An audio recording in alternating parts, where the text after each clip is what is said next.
Hello, everyone. Welcome to LOA Uncorked. This is Holly. And this is Jeanna. Oh, Jeanna, you know what? I know.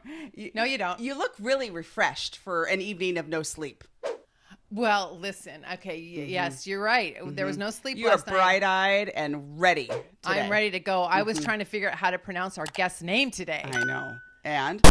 Well, I've got it today. Okay, but I'm gonna sneak it up on the audience. Okay, Okay, first all right. I'm gonna talk about the fact that Jeanna, not only are we wearing white pants, which is just abnormal today. As everyone knows, I only wear black typically. Exactly. But So this is fascinating. But I feel it's an experiment. It's an experiment. Okay. Yeah. I feel like the other thing that's happening here today is we're arguing about dead people this morning. Yeah, I know. I don't know about arguing. I think we're just Debating different the perspectives facets of the dead person. Okay. And spirits.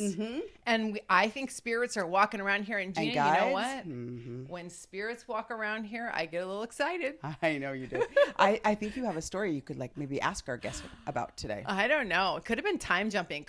Maybe it was a spirit. Been. But you know what? Everybody, brace yourselves. Yes. We have a world-renowned medium here today. Medium. Yes. Okay, Not a small, not a large, a medium. That's right. That's right, Gina. That's right. We have, and she's all the way from the UK. Yeah, and so it's our morning, which, we're a little slow in the morning, truth be told, but her evening. I think she's actually going to be pleased about that, actually. So true. Exactly. Yeah. I'm super excited to talk to her today. We have I lots of can't wait. questions. We weren't arguing about dead people. That is not right. No. But we were discussing and debating the Yeah, we merits really of were. dead people. And so she's going to enlighten us. I'm sure, no doubt. Absolutely. No Okay. doubt. So hopefully a lot. So Karen Docherty is here, and since she discovered her abilities, she's worked tirelessly to bring the word of spirit to those who need it most, Gina. I love it. From UK, USA, Asia, Australia, just it's all over the world, Gina. Right. Okay. She knows no bounds. She's international. She's international. She's an international medium. She could be galactical too. Maybe we'll ask her that too. That's a good question. All right. Yeah. And people meet with Karen to receive. I don't know, Poor Gina. Karen. You're getting. I know. I know, poor Karen. She's never heard her bio quite like that. No, before, I know. People meet with her to receive readings, enroll in her mentorship program, and hold space for discussions on the power of spirit. So we were not making fun of dead people. No. We were just debating them, which we're going to find out. So the power of spirit. She's a woman with a spirit and a breath of fresh air, and we can already tell that. Karen offers a contemporary approach to psychic work and mediumship based on traditional principles. I love that. Filled with love and compassion, she stands as one of the most reputable and skilled mediums in modern times. We got her. Welcome to LOA Uncorked, Karen. Hi, Karen. Hello. It's good. So good to be with you. So good. We're so excited to have you. Literally haven't slept. We were actually on the phone until about 11:30 last night. And I was up till 1 or 2. Yeah. So Yeah. we are Exciting. thrilled for this conversation Absolutely. today, Karen. Me too. So as Holly shared, I mean, you've got just a wealth of experience and knowledge and opportunity that you provide your gifts around the world. So if you wouldn't mind sharing with our audience just a little bit about yourself, kind of a little bit about your background, what brings you to where you are today, and then we'll open the conversation from there. Yeah, of course. So I get asked this quite a lot, about background and when did things start, and I know that we'll cover all of those things.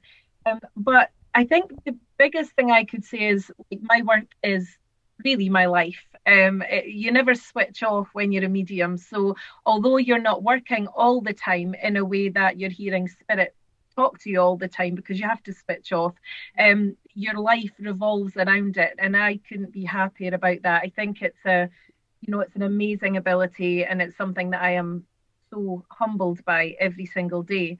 And going back in time, of course, I've not been a medium as such, a working medium, all of my life, but I've always been aware of spirit, and I've always heard people and seen people that have passed over since I was a young child. So it's not really something new for me. It actually feels to be very normal for me.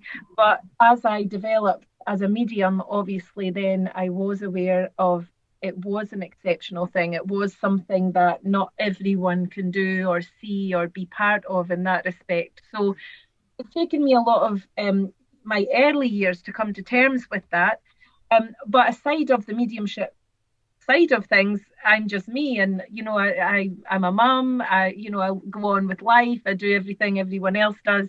But yes, my work is really my life, and it's been something that I've often said, what would happen if I couldn't hear spirit? And I don't like the thought of that. So I'm very in touch with them all of the time.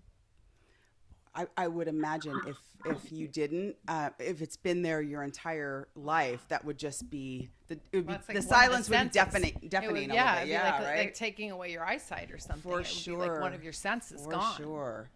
Absolutely. Okay, would you like to open with your big question? Because this is a great question. Well, no, I mean, we started today with the concept that we know you can help us with. So we don't know the difference between a psychic, a medium, a channel, and well, we think we do, but oftentimes I'm wrong. Most often I am. Truth be told, I'm a little off on that. But I do think that's a big question I've always had too. And and then we'll go from there because then we have some debates going on. Yes. Mm-hmm. Yeah, I think that the terminology, like there is so much out there about the terminology of what should you be called or what do you do. And there is a difference between psychic and mediumship. Psychic is more about connecting with the person that sits in front of you. So if I was doing a reading for someone, I connect with their soul and pick up things that their soul needs. So the person needs to hear it for their soul to bring some form of guidance or healing or empowerment. And that would involve everything in their life. So work, finances, relationships, family, all of the things that pertain to the person. Mediumship is about connecting with those that have crossed over, those that have passed away. So it is two different aspects, but it works hand in hand. And you mentioned the word channel, and that also works hand in hand because as a medium, you are a channel for both sides. So you're right in the middle of the communication taking place, whether it's connecting with someone's guides and doing a psychic reading or connecting with their mother who is in the spirit side and giving them the love from the mum and the evidential mediumship. But channel is a good way to describe both, but there is a slight difference. I love that. Okay, so for you, you're a medium and a psychic, but there are psychics that aren't mediums. That's correct, right?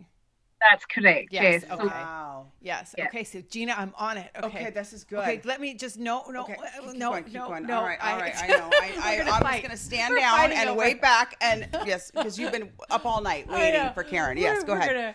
Yes. Wait 1 second, Gina, please. Okay, we're gonna fight over Karen. Okay, so now we're gonna fight, and I don't remember my question. No, I do remember my question. So when spirits pass over, and maybe we're jumping ahead of the game, but I have to know this. So we were talking about this earlier. Yeah. When spirits pass over, let's say a relative or somebody passes over, Gina was like, yeah, you would go talk to a medium to connect with them and get advice, like guides, like your spirit guides. And we haven't talked about spirit guides yet. And I said, no, if they didn't know anything on earth, why do they know anything there? Okay. And so we were debating, like,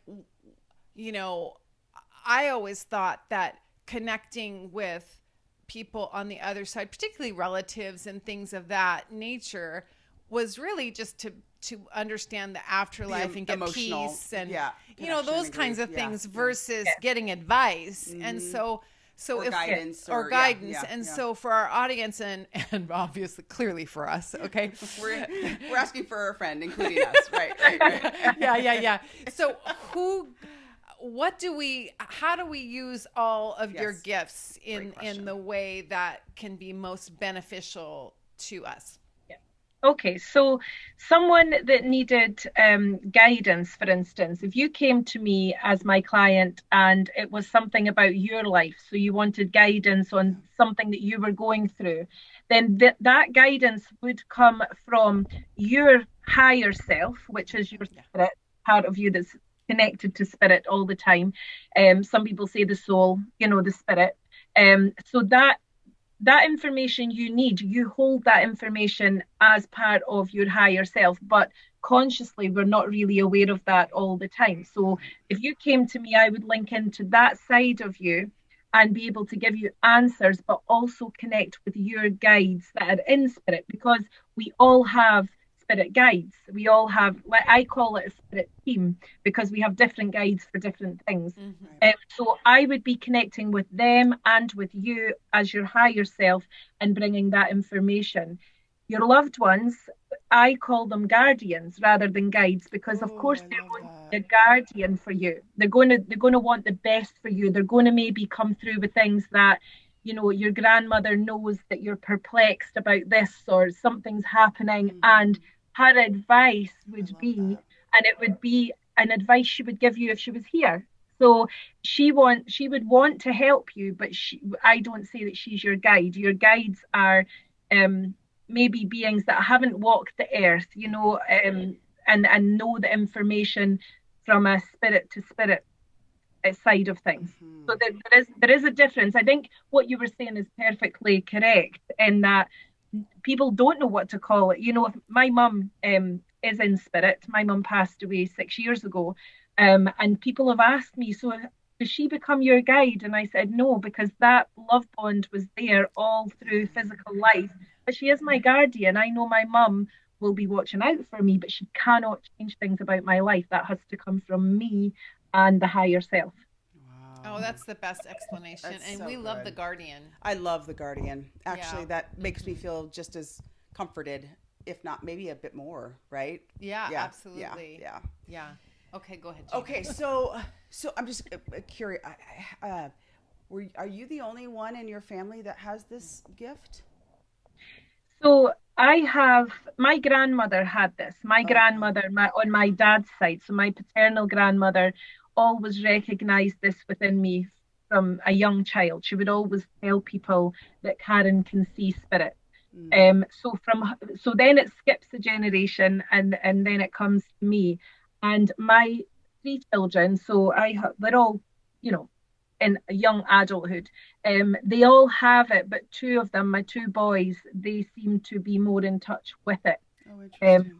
Okay, but my sisters have quite a good intuition about things, but none of them have ventured into this, and none of them have ever felt drawn to doing that. So it does seem to be down my family line. Right. And how, when you're connecting, how does the connecting happen? Is it audibly you can hear them? Is it visuals? Like how do you connect, and what does that feel like? How have you been able to build that communication with spirit? When I first started, well, actually, I have to take it back. Before I knew I was actually a medium, because I would never call myself a medium. I just knew they exist, they are there, I can feel them, but I never ever put that term on it. Although I was drawn to mediumship from a young age as well. I used to read books at the age of 10 on mediums, that, you know, famous mediums, and so I was always very drawn to it.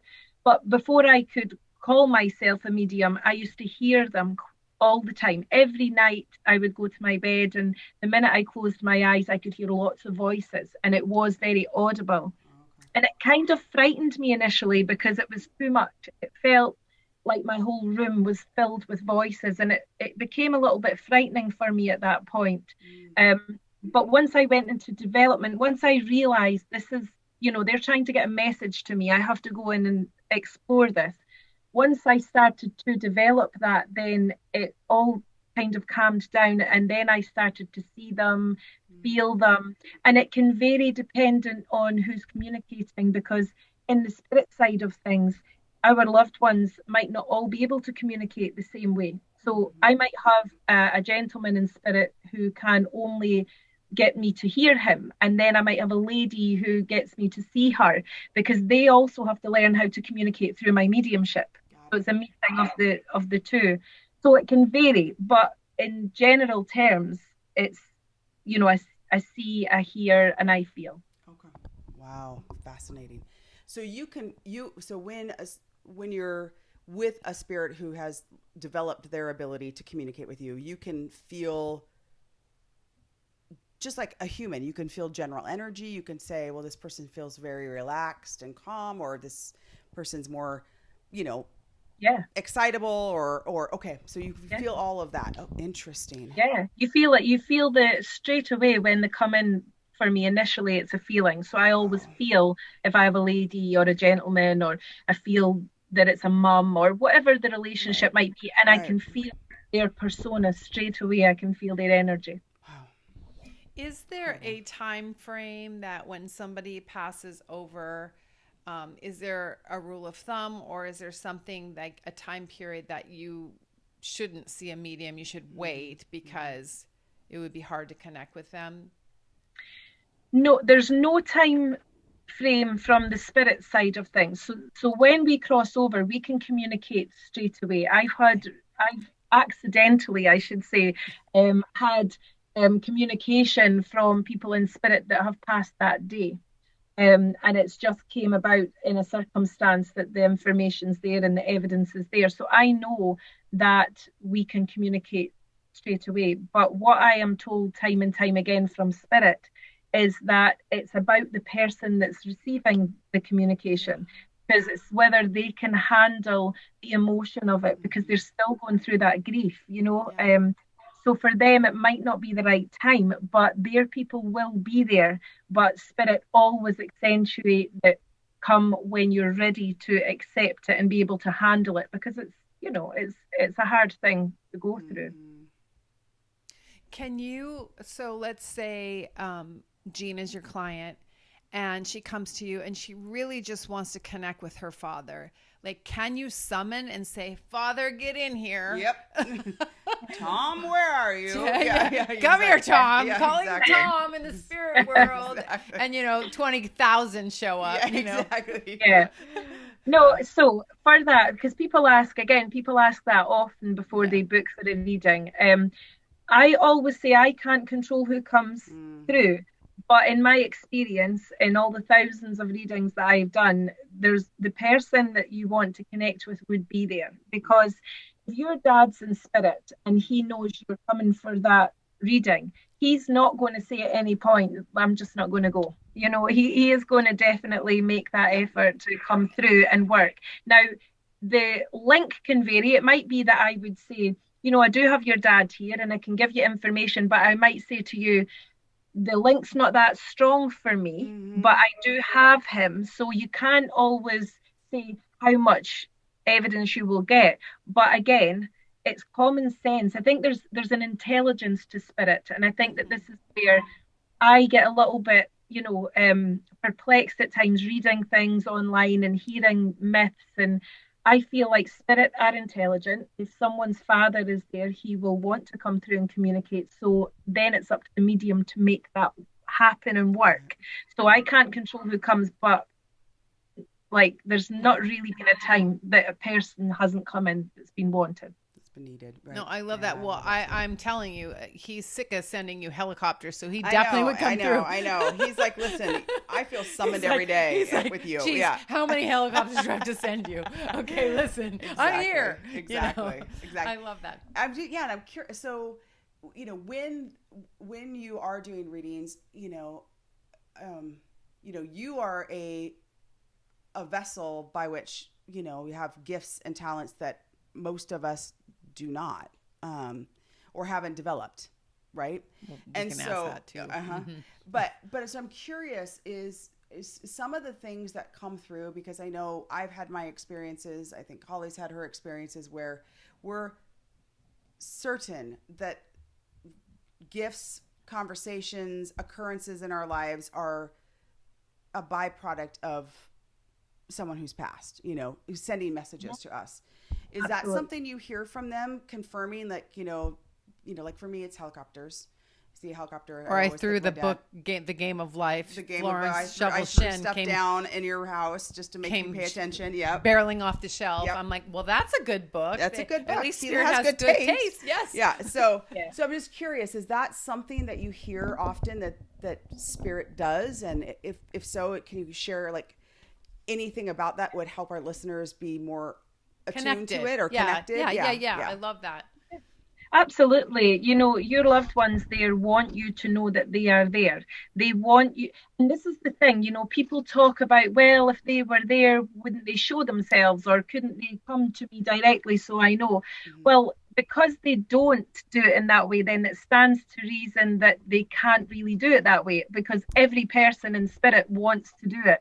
So they have to show us in other ways that they can manipulate physical things. And it's very difficult for spirit to manipulate physical things.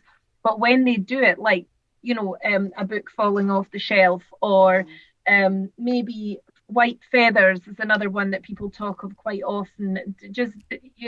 So all these little signs are from them, and they will do their best to manipulate that and make that happen. In other ways that they can't manipulate things like that in the physical sense, they will influence your mind to look at something at that moment that would remind you of them. So, like some of the helicopter, it might be that he is manipulating your mind, influencing your mind rather, right at that point, to look in that direction or see something that you might not see because you're busy with life and, you know, something else is going on. So they can influence the mind that way. They can influence our energy to see things or hear things. And in another sense, they can manipulate physical things to give us those signs. Right. Fantastic. I love that. We have, I feel like we have to all attune ourselves to the fact that it can occur. I mean, like, I've had so many feathers and I know a bird wasn't mutilated, and it was how, you know, like, and I was like, it makes no sense. And I would send her a video going, look, I have a path of feathers down my stairs, you know, like, and they're placed in such a way that doesn't make any sense. So there's a lot of things that don't make sense. But so I know it's like we're all energy. And so it's a frequency thing when they're trying to communicate with us, right? And so my son has my son has made a contract with a living grandmother who's 94, who doesn't want to live, but still is, but still is, and very healthy, and very, very, very spiritual. From a religious standpoint. From a religious standpoint, not from Right. And so she doesn't believe in any of that stuff, but yet what he's determined with her, and I have a video of this, I should put it up actually. Yeah. He's showing her salt shakers, and he's labeled salt shakers to be, there's God, there's nothing, there's something other than God. And so he's walking her through this, and he says, Grandma, when you pass, I never want you to pass, but when you pass, this is our contract. You're going to go knock over the one that best represents what the heck is happening. You see up there. What you see over there. And she's like, okay, you know. And so he's got this whole, so I mean, I was like, okay, can she knock over she's probably gonna have to practice that a little bit from what I'm hearing. Ninja moves. It can happen. I think what you said there about the feathers, firstly, you said, there wasn't a bird nearby and nothing had happened. And I think that's the first thing I would say to people is check for logical explanation first, because there are going to be things that happen that are logical and things that are just what they are in the physical sense. Right. But if there is a logical explanation, if it couldn't have been there, then please take it as a sign from spirit, because they have worked really hard to put it there so that they can give that sign to you. Right. I think as a human, our mind tells us it's your imagination or that doesn't make sense, and it kind of undoes all of their hard work, really. Yeah. The salt shakers and knock them over, yes, that can happen, but the only thing I would say is we can wait a long time for that, because that's not the easiest thing to do. So it might be that I think sometimes what happens is I have people that come for readings that want to come and they wait on one thing that they in their mind have said to their mum in spirit, if you say this, I will know this is real. And I say to them all the time, don't do that, because really your mum in spirit is going to work so hard, and you will throw away all of the evidence that she's brought because that one thing didn't come through my mediumship, if that's the way it happens.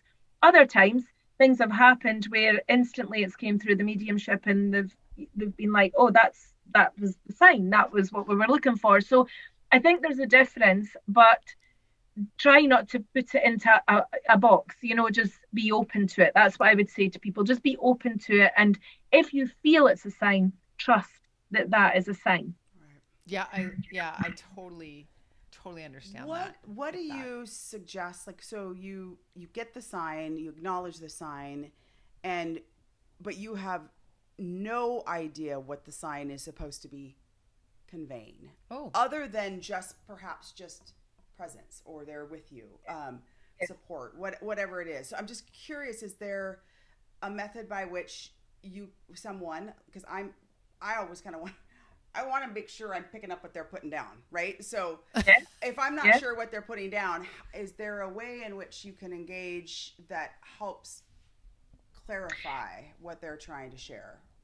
Well, I think really sometimes you're right. In the main, I would say it's just about their presence. It's about them saying, I am here, this is me. And so that proves to you that I have not left. So I think it is about presence in the main. There are going to be things that come up in life that our loved ones are trying to get a message to us or trying to give us a bit of hope. So if, for instance, you're waiting to buy a house and the house isn't coming up, or it's just delayed or something, and then maybe the same street name is conveyed to you a few times, or it could be a sign that, oh, there's going to be a house coming up in that street, or there's going to be something in connection with that street, so they can do it that way. But if we miss that, or if we don't know, like you say, like you're trying to make sense of it, I would just say the only thing you can really do is wait for the next part of that message, because you can meditate on that and try to get the answers from them. They will put things through your mind, but that can get confusing because then your imagination wants to jump into that as well. Yep, absolutely. So then it can mix things up. So I would just say be open. And if you don't know, you can say, look, Dad, I've got this. I know it was you, but I don't know what it means. And then just have the faith that the next part will come at some point. Drop. Okay, great. Well, I have an example of that for the audience. And my mother actually doesn't believe in any of this. Mm-hmm. And she lost her husband. And well, they lost their first child, my sister, when she was the oldest, and she passed at 5. And so my mom was always like, why didn't she come see me? So she's been angry about that, really hurt, and more hurt than angry, I would say. Then my dad passed and we had to move her to a new house. And we had a small box of his stuff, and he worked at Boeing. So he did plans back when they did them by hand, and he had his own stamp. So he had a number. Okay. And she's never seen this number before. Right. And she bought a house, and then she moved that box in and was looking through it, and it was the exact same number of her house. Oh, you're kidding. And so she's like, well, that's nothing. And I go, how could you say that's nothing? Okay. Like you didn't even know that. I mean, her whole life. I mean, this was years and years and years, 20 years later. I mean, it was incredible. And so that's the kind of stuff that I think people have to be, tuned into. Yeah, that is it. So straight there, that example that I gave about, then we say, no, it can't be that. And we close it down. And so your mum didn't get the weight of that message because she's already closing that down now, but that's okay. It doesn't mean that your dad wouldn't come back and do something else. It just means that it's harder. And I say to people all the time, if you were to be open to those things and just believe and trust them, even if there's a part of your mind that thinks, well, could it, was it them? Just say to yourself, well, okay, if it is, something else will happen. Be open. Oh, I love that. And then something else will happen, and then it will gather that pace that you need to actually start seeing the signs. I think when we close it down, it doesn't tell our loved ones not to do it. Like your dad would again try to bring something else because he will be needing her to see that was him. So they will work very hard to bring that here. So we don't close that down for the spirit people, but we do close it down for ourselves, which is a shame. Yeah, it is, because then you feel alone or lost, or why wasn't I good enough? Said that, she right? said, why wasn't I good enough that my daughter didn't come visit me?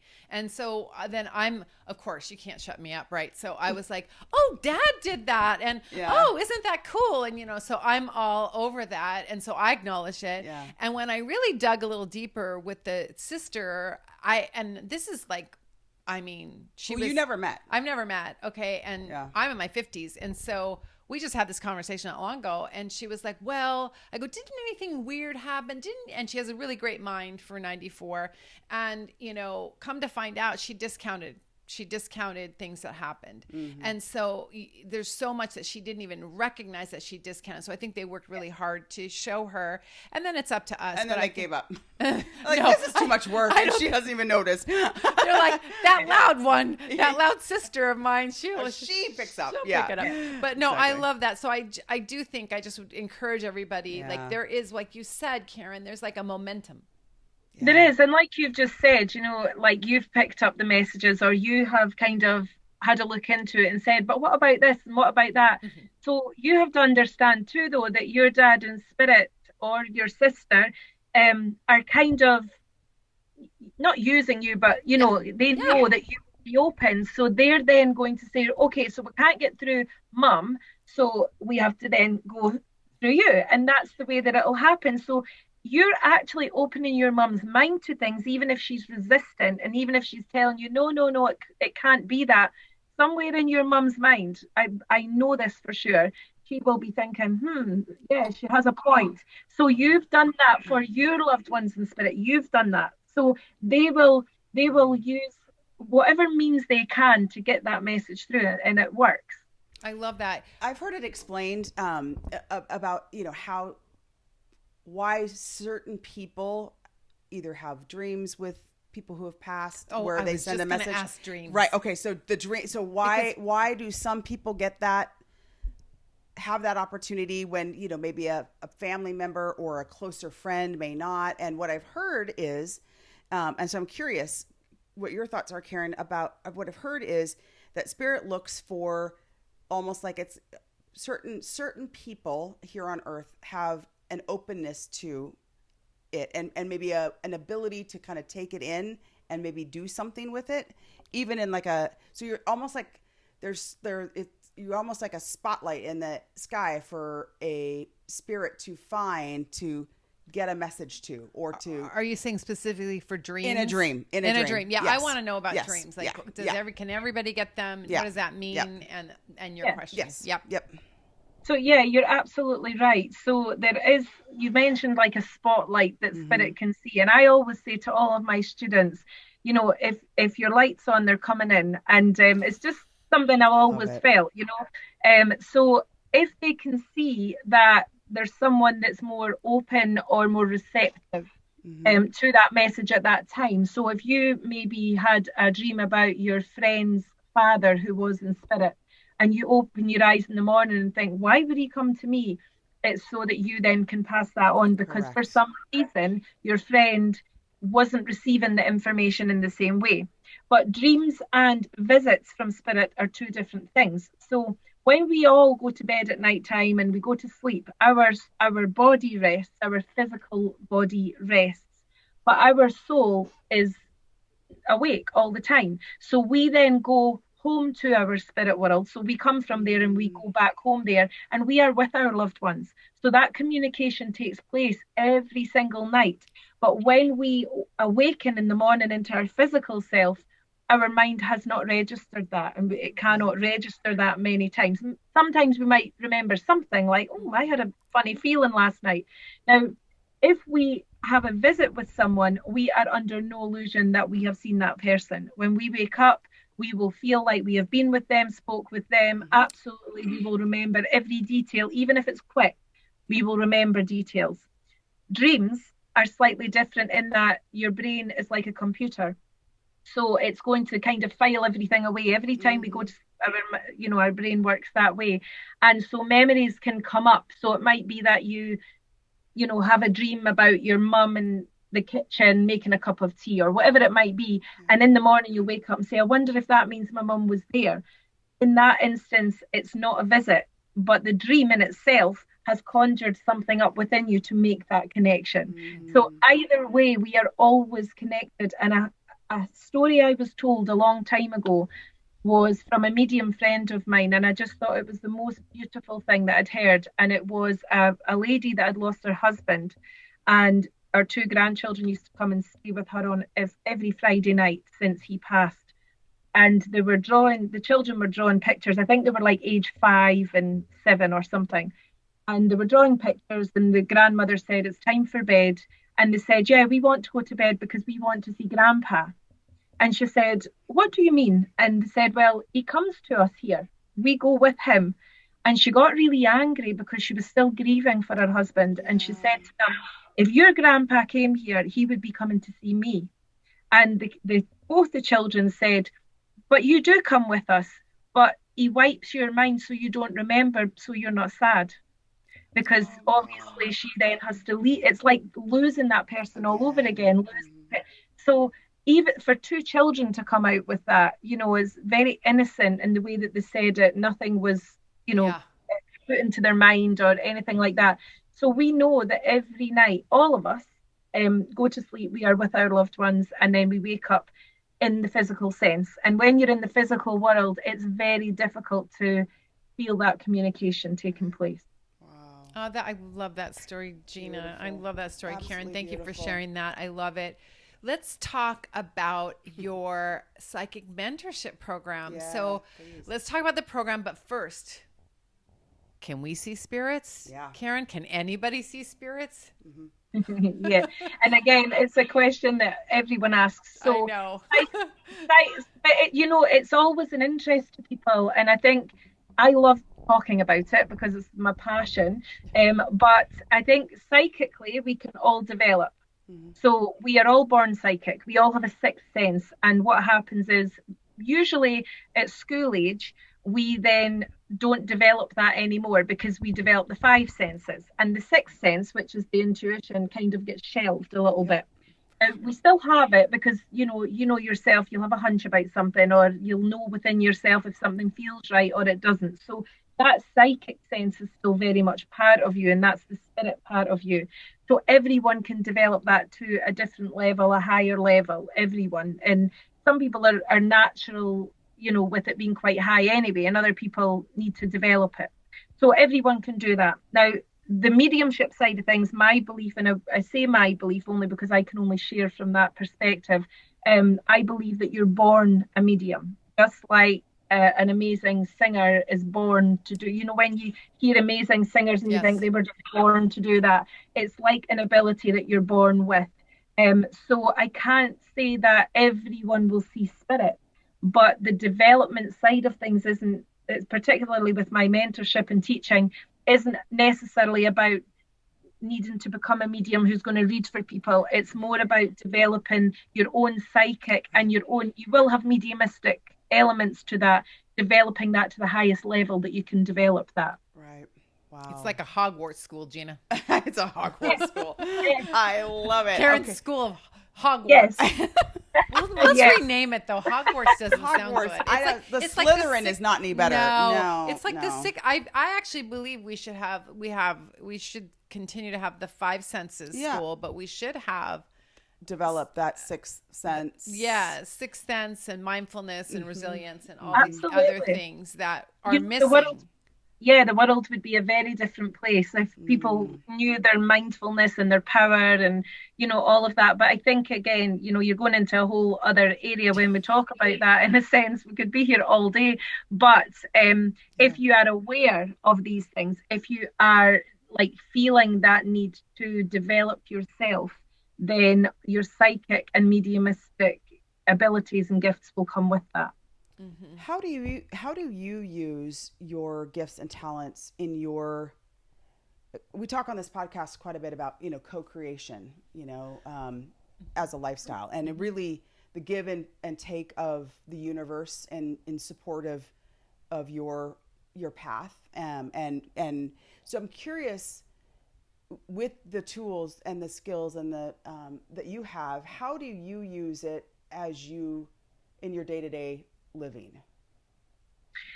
It's a great question because myself, I'm like everyone else, where sometimes you can, even though I know this and even though I'm so aware of how this all works, you can forget, you know, you can kind of be stressed out, or the kids are driving you crazy, or something, you know, something happens, your car breaks down, and you kind of do all the physical elements of things and react the same way from an emotional perspective. But over all of that, I'm always aware to be mindful. I'm always aware to the fact that I have this power, and I'm not speaking about mediumship, I'm speaking about this power of me, where I will align. I will make sure that I align with what is meant for me, and what's going to come and what I attract. And the law of attraction, you know, is a massive part of that as well. Like, if people knew how to align with that, then things would be very, very different. So I use it as a very positive tool to make sure that when I'm not aligned through life, through physical life, I can bring myself back into that alignment quite easily, because I understand the way that it works, and that is because of my development with my my work. Absolutely. Oh, so No, good. I love that. So good. So we all have spirit guides. How do we connect with them? Mm-hmm. So yeah, we all have spirit guides. I think another thing that people think, if you're a medium, you've got a spirit guide, one guide, but not everyone has that. Well, that's not true, because we all have a spirit team. So if you were in, I know that we call it different in school. So we call it primary school, which is your first experience in school. So in primary school, you would get that teacher for that level. And then as you progress, you get teachers for the different levels. Well, for me, it's the same thing with your spirit team. You know, a guide will step forward to help you with a certain aspect of life. And then when you've developed that part, you will get a different guide coming in for a different part. And so they're very much intermingling within the whole energy of you, and making sure you get what you need from them in that guidance. And everyone can connect with their spirit guides. But again, because of the information that's out there, where, you know, everyone's saying all you have to do is meditate and this and that. And I think what happens with that is, when people don't get results, or they don't know, or they don't understand, they feel like it's nothing. They feel like, oh, that doesn't work, you know, that's rubbish. Right. And I feel like, as a medium, I can't set someone up for that disappointment. I would have to say to people, look, it might take years, it might take a week, it might take a day. It's very different for very different reasons for everyone. If you want to try, which you can, and you can speak to your guides, and they do hear everything, then they will make themselves known as soon as they feel the time is right to make themselves known. So I kind of hand the reins over to spirit with that one, instead of me going in search of it. I just say, well, I'm open, you can come in anytime, and, you know, let me know that you're there. Love that. Okay, can you be demanding and bossy and say, I want my writing spirit guides, or I want my... Actually, can you just connect with Holli's spirits and see how upset they are about her yelling at them and demanding? Okay. I mean, they might be a little annoyed. Maybe how annoyed. How about this? No. Okay, how about, can you call forth certain, like, let's say I'm writing a book, or, you know, we're trying to, you know, become... I don't know, the next Oprah and Gail. I don't know. Okay. Yep, exactly. Can I connect with them and say, help us with our... Not Oprah and Gail, but your guides. Yes. No, I don't want Oprah and Gail to help me. Yeah. You can. You can ask, you know, in a way that you're just saying to them, I am open. I would like to do X, Y, and Z, for whatever your reasons are for doing that. And you can say, please, can I ask someone to come in and guide me with this? And I trust someone will be guiding me with this. And that way, it's not like a demanding thing where you want a specific guide. Because the other thing is as well, which always fascinates me, is that we don't understand how powerful we are as spirit. And quite often, and I know this through studying mediumship all through the centuries, if you go back sort of 50 years, the mediums of those times were saying things like they had this guide and this was their name, and, you know, bringing this information forward. But there was a medium called Maurice Barbanel, and he done a circle, like a development circle. Yep. And the guide called Silver Birch came through, and this Silver Birch was Native American and brought through lots of information about the spirit world and what goes on there. Very good through trance, so it wasn't the medium making that happen. And actually what Silver Birch said was, I am not really a Native American. I am just here to help, but you, as the humans, need to clothe me or put a personality on me. So it was the need of the person to make, so So the communication could take place, which is understandable, but actually a lot of the philosophy that was coming forward was actually also from the medium's higher self. So in terms of what you're asking me about writing or whether it was anything creative, we actually do hold a lot of power within our own higher self, and we put the name of the guide on that because we actually can't believe how powerful we are sometimes. Oh, I love that. That's a mic drop moment. Yeah, really. it is, for sure. So in your school, do you teach that? Because you're right. We want to, I don't know whether it's giving your power away, but just maybe it's not recognizing, as you said, not recognizing your own power of what's within you. Do you teach that? So tell us a little bit more about your psychic mentorship.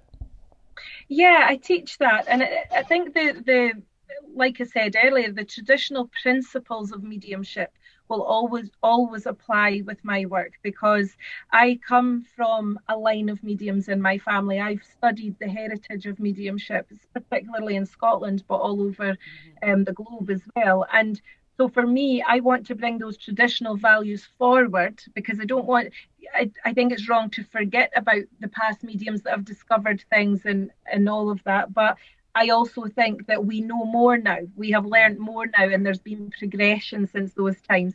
So I try to kind of have a modern approach to it, the life that we live now and the way the world is now, but also with the traditional values. And when it comes to the development of, or the understanding of who you are first, that's where I start. Right. So I will always start from that perspective of, do you understand the power of spirit?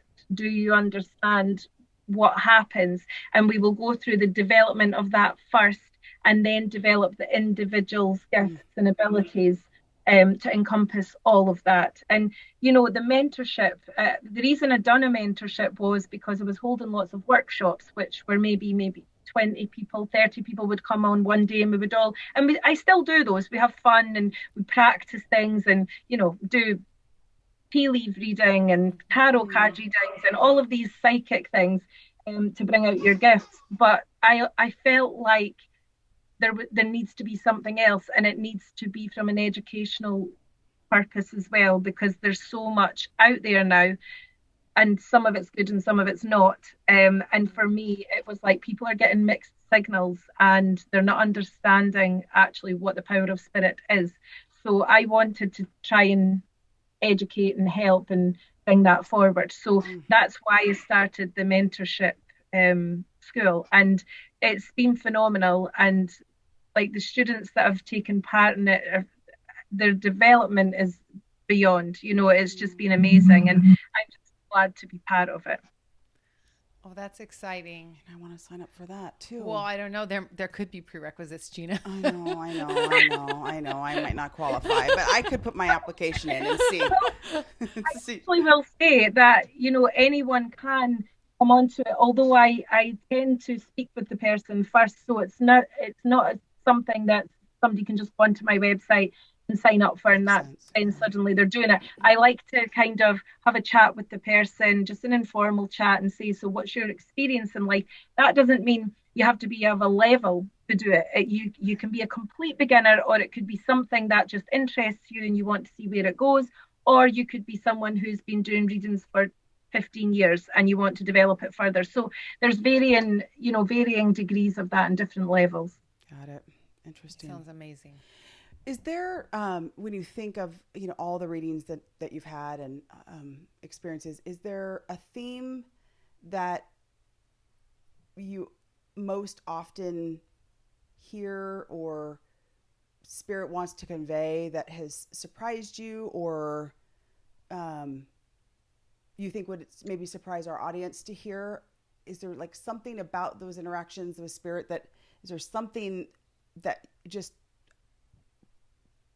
that it would be good for us to understand, whether it's why they come through, what they come through for? I don't know. I don't even know what I'm asking, but I'm just curious if there's like a common thread. Yeah. Absolutely. I understand. And I think, again, if you go back to mediumship 50 years ago, the way that mediums used to work then was always more about the message. So they would say maybe they had the mother there in spirit and describe her or give that evidence, and then they would look for the message for the person.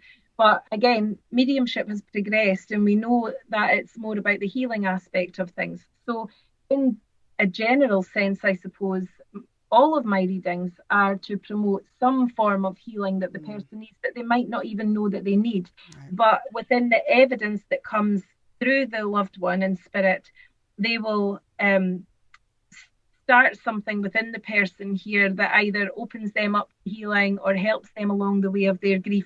And if it's not that, if it's not that they're still grieving the person, but they miss them, then they will still bring something to enable that person to be stronger about that or understand where the person is. So it's always about the healing aspect, but they do know about our lives. And so they'll maybe come in and say things that we don't know yet. Numerous times I've had people come through and they've said, so there's a baby coming then. And, you get the right away, no, definitely not. And I'll say, okay, well, I'm telling you there is, and it'll be the month of April, or what, and they'll be like, no. And I actually had a lady who only emailed me last week, and she had come for a reading, and she had said, this is about a year ago, and she'd said, I said, oh, so you're emigrating to Australia? And she said, yes, I am. I said, well, not just now, you're not.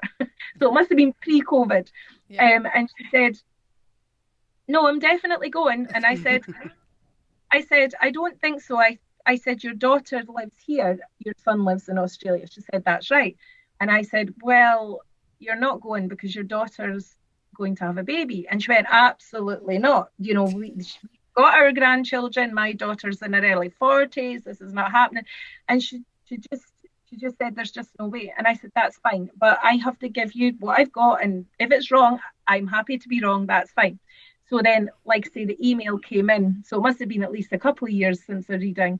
And she said, I am sitting with my baby granddaughter on my knee, and I thought I better email you because it was absolutely right. And it was a complete surprise to them all. So things like that Spirit bring forward that we in our minds are like, no, definitely not.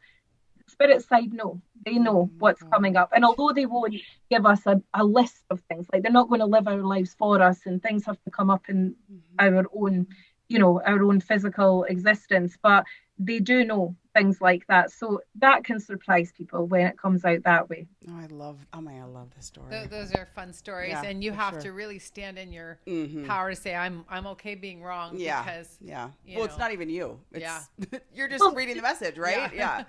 You're exactly in the message. But another thing that I'm quite passionate about as well is mediums are wrong, and I think that people will come to you as a medium and they will want to agree with everything you say because they automatically give their power to you. So they will come in and say, oh, you must be right. And I always say, there are going to be times where I'm not right. And there are going to be times where if I say to you, do you understand that? And you say, yes. If it's a no, tell me it's a no, because really I don't want the rest of the evidence that was a yes to be invalidated. So you need to keep me right with that, because mediums can also get things wrong. We can misinterpret things or say things the wrong way. And so it's up to the client also to be able to say that doesn't sit with me, or that doesn't feel right. Now, there are going to be times like that lady where I will say, well, I know it's coming direct from Spirit. Yeah. Right. So I know that this is right. But likewise, there's been times where I've looked at it again and went, yeah, I'm not feeling that that's 100%, so let's just leave that to the side. And I think that's one of the things I teach my students as well, like it's okay to be wrong. As a medium, you cannot be 100% right. Yeah, no, I do love that, because, I have my son who's a Virgo, okay, who loves this stuff, okay, but is skeptical, okay. So so for his birthday, I've given him, I don't know, readings before. And if things aren't exactly so, and the other thing is timing is a mess sometimes, okay, because time isn't real. Hard, but for us, it feels very real. And so then you're right. He wants to discount everything. And I'm like, no, you have to sift through. It doesn't mean that they're wrong. And so like, there is something about that, and then timing, and that's the other thing that's really up in the air for a medium or a psychic, right? The timing of things. It can be, because we all have free will in this side of life. So a medium might say, like, I could say to someone, I could see that happening in August, and then it doesn't happen in August, and then the person's like, well, you said that was going, and it didn't happen. And I don't have an answer for that apart from, well, something might have came on shifted. the path or shifted or whatever. Other times I've said to someone, yeah, it's definitely going to happen in March. And it didn't happen that March, and it didn't happen the following March, but it happened the following March. Oh. So for me, I just picked up the month of March. So for me, that's what came out. So things can happen, but you're right as well. We do discount things if it's not exact. And I actually tell everyone I am the most skeptical medium you will ever meet, because if I am going to do this work for spirit, then I want to make sure that I am doing the work of spirit, and I don't want to just pad it out with things or generalize things. So when you do go to a medium, although there will be things that you might not understand or things that you think are wrong, if there should 90 to 95% of it should be understood. There's always going to be the little bits, but in the main, for a good reading, you should understand. Okay. Yep. That's all right. I didn't know that. Okay, that's good. Good to know. All right. Perfect. For sure. Well, gee, Listen, Jeanna, I don't think we can fight anymore. I don't think Karen's we can fight anymore. No, I know. Karen, she's not a fighter. Okay. Sorry, Kelly. Well, it's her alarms. Sorry, no, it's a phone call. Oh, is it? Sorry. Yeah, okay. All right. Well, we'll get that edited out. Yes, yeah, okay. yeah. Back on track. Yeah. Okay. Well, we're so excited that you were here. I know that you're available for readings, right? And then to apply for school, and you do group events and all over the world. So wherever you're listening to this, you can get a hold of Karen to get your own personal reading and or sign up for school. Yeah. Yeah, absolutely. And like that, it doesn't matter where anyone is, because especially through COVID, I think everyone had to go online. Right. People are used to it now, but I see students from all over and do readings all over as well. So absolutely. Fantastic. And we'll put all the information on how to get a hold of you and contact you and work with you in our show notes as well. Absolutely. Is there anything else that we have not covered? I mean, we've been everywhere, but anything else that you feel called to give to our audience today? The only thing, I think we've covered a lot, and I think that this is a subject that I can talk about this for days and days and days. So I think that it is a vast subject. There are many different aspects to it, because people ask about reincarnation and what happens to the soul, and what about animals, and there are so many different aspects to mediumship. So it would, like I say, it would take lots of time. But the overall message I think that people need to hear is that we are always connected. Our loved ones, our pets, anyone that we are bonded to by love, they don't go anywhere. And even in a place that some people have had an experience in life with someone that they love that maybe wasn't the best. We've all heard of different aspects of things, and so some people have come to me and said, oh, I didn't get along with my brother. I don't want to hear from him. I don't want him to be connected with me. And what I would say to that is, well, in that essence, that your brother will know that. And he's not going to force his way to talk to you or communicate, but it doesn't mean he won't be there, because when we go back home, we go back to our true essence, which is not the part of us that's maybe been affected by life. So people need to just remember that they all have loved ones there, regardless whether they were particularly close to someone. They all have a spirit team. They all have loved ones there supporting them, guiding them. And honestly, our loved ones, doesn't matter if it's 50 years in our lifetime before we see that person again in spirit, they don't go anywhere. They are with us all the time. And it's true. I think another thing is people think it's about heaven up there, or they're up there somewhere, and they're not. They walk among us every single day. They are with us all the time. They don't I always add this on the end, because I get asked this a lot, do they see everything? No, they don't see everything. They don't get involved in parts of our life they don't need to be involved with, but they are there to guide, support, help, and heal us on every part of our journey. Oh, I know. I mean, listen, I'm going to get in trouble if I don't ask. Can you connect with pets? Yes. I mean, I know they're there. Talk about I Tucker? know. Tucker. Tucker. Oh, Tucker. Okay. But and I swear, I swear our current dog is someone I know, or she knows me. One of the, I swear, I go, are you Grandma Millie? Who are you? Like, I look at her eyes. Wait, swear can to God. people come back as dogs? I don't know. So people can reincarnate. Well, we can all reincarnate, but it's not, this is a vast subject. So basically, if you imagine a diamond, okay, and the facets of a diamond, that diamond is the spirit of you, right? And one facet of that diamond is Holli in that incarnation, let's say that. But when Holli goes back home to spirit, another facet of the diamond might incarnate, but it won't be that Holli that was there before. It will be a different aspect. I love that. So of the same. Yes, of the same.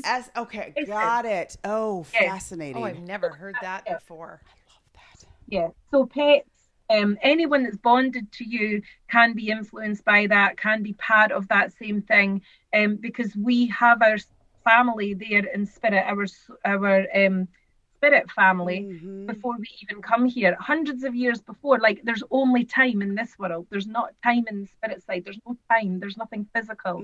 So, you know, we incarnate, we live our life here, we go back home, we then join back home again to our soul family, and then someone else can maybe incarnate on another part of us. Okay. That's. Oh, Karen, just project yourself over here and let's have some tea together. For sure. And we'll definitely would love to have you back. We'll start with tea and then we'll go to champagne. There we go. Yeah. Absolutely, would love to, and I'd love to come back on. And that would be fantastic. Well, excellent. Thank you so much for being with us. I mean, it was just so delightful to have you, and a really rich, beautiful conversation. Thank you so much for all that you do. Yes. Thank you for having me. Thank you for inviting me onto your podcast. So much appreciated. We look forward to the next time. Absolutely. Yeah. All right. Bye, Thank everyone. you, Karen.